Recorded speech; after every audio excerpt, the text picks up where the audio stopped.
All right, up next we have Aries Rising. For you guys, this full moon in Sagittarius that's happening on May 23rd is taking place in your ninth house. And I really feel like there's something a little bit challenging maybe happening for you guys around this time because the ninth house has a lot to deal with our belief and our faith in the universe and in ourselves, and this optimism and faith for how life is unfolding and how everything has meaning and everything has purpose. And I feel like you're really going to need to call on that right now because we are having Mars and Chiron and the North Node all in Aries in your first house. And I definitely feel like there is some message here around just something gone a little bit awry because these energies can be quite tender. Mars is your ruling planet. It's in Aries, it's strong, but then it's next to Chiron, which can really exaggerate its woundedness and its insecurity. And there are two specific messages that I feel like I'm getting, and then I'll go over like an overall general message. With these two cards that I got, the radical acceptance in reverse. There is something in your life that may have gone awry, that may have gone not according to plan or ended up being some kind of disappointment, or there's something in your life right now that could feel frustrating, that could feel like it's just not working out, that it's misaligned in some kind of way. And this card in reverse is saying that it's important to radically accept the situation and also accept yourself, accept the full circumstances without it having to necessarily reflect upon you and your self-image and your self-worth. And that's super important because the ruler of this moon is Jupiter, because this is a Sagittarius moon and Jupiter rules Sagittarius. Jupiter is with Venus at 29 degrees of Taurus. So there's definitely issues around self-worth, self-esteem, our ability to invest in ourselves and feel like we're worth it or worthy in general. Those are all themes that can come up at the time of this full moon for everybody. But I think that's especially emphasized for you guys because of this tenderness around your ruling planet Mars.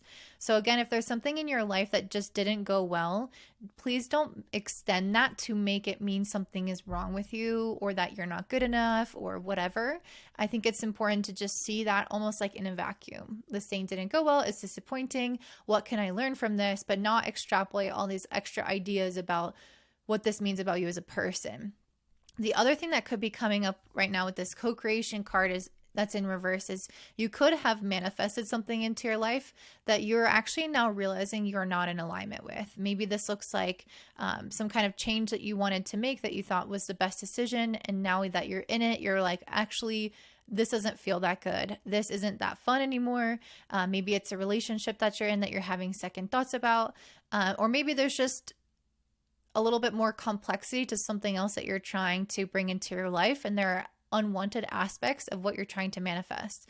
For example, maybe you want to move to a new place, but you don't really want to get a new mortgage right now because of the high interest rates. It's like, I want this, but I don't want that. So there's some element here of also just recognizing that there are things that you could be responsible for desiring that and bringing into your life that actually are not a full match with you or what you really truly want at the end of the day. And it's almost like, you know, Mars in Aries is pure desire nature, but with Chiron here, it's the woundedness of that. So there could be some emotional processing around realizing that maybe the desires are not the only thing that you need. You know, maybe there's something that you can question around, what would really suit me best in a situation? What do I truly, truly want now that I have it? If it feels wrong, like, can I admit to myself that there's something that I would want to change actually? So this is all important because to me, this is all Mars, Chiron, North Node stuff where you're trying to grow through this process of things not working or the things that are in your life feeling a little bit off in some way. And you recognizing that, taking responsibility and learning from it where you can, but not, again, making it mean all this stuff about you and putting yourself down in the process. So I feel like for a lot of you guys, a big part of this full moon being in the ninth house is having this kind of faith that all this happens for a reason, that this is leading you somewhere, that this has a kind of larger, again, purpose behind it. And so ultimately I feel like that's the goal with this full moon for you.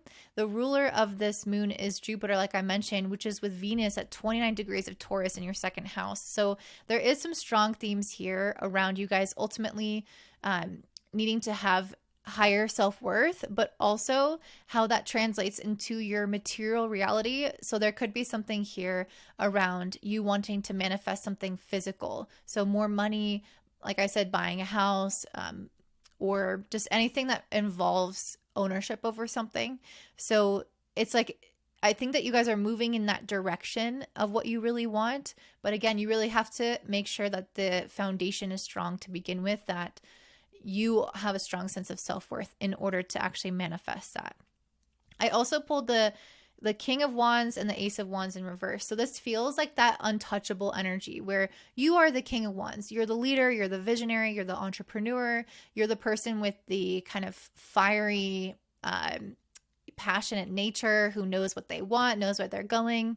But then sometimes the leader can encounter something that fails, something that never picks up, that is an idea that doesn't get fully implemented, or maybe it is implemented, but it's, you actually also lack clarity around how it's going to unfold or what the plan really is.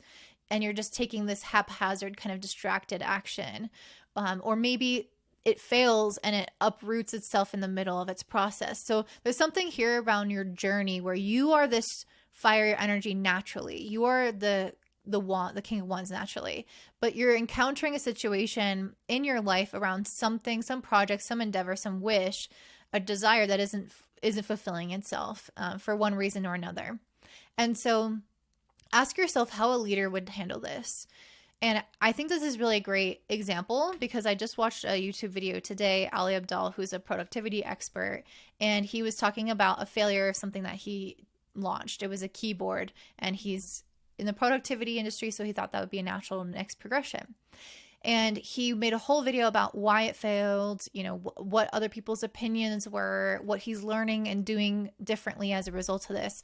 And him sharing that really showed to me that he was in his leader energy. He was able to see and recognize, you know, what he did wrong. He didn't make it mean something about himself. He truly just reflected on how he could improve on the process and not make everything so personal.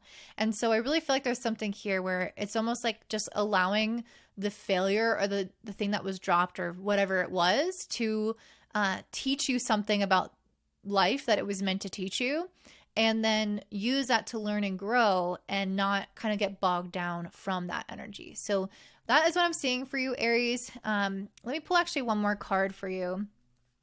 Just some kind of timing card. So go ahead and ask a question, maybe related to timing or if something is going to happen or not, or just any question, I guess, at all. So I got the Wait card. So if you are asking a question related to timing or about, you know, when something's going to manifest, I think that this is very much centered around having patience, which if you haven't watched the overview, definitely check that out because there's a strong theme of things needing to be, just being patient with the process, like not focusing so much on the desired result or the end goal and getting overly obsessive, but enjoying the actual unfolding or the steps, the action steps that we take in order to achieve that goal. So your advice is to wait or to have patience, to not rush into things right now. That is not the favorable energy, especially with Mars in Aries, with Chiron in Aries. Rushing into something, making an impulsive decision is likely to backfire at this time. So that's what I have for you, Aries. If this was helpful for you, I'd love to hear your comments down below. Don't forget to give me a thumbs up, subscribe, share with your friends, and have a great day. And before you hop off, I am offering 2 new readings, a medical and a fertility astrology reading. If you are interested in getting any kind of, physical support, definitely check that out in the links down below. And I hope you guys have a great day. Bye.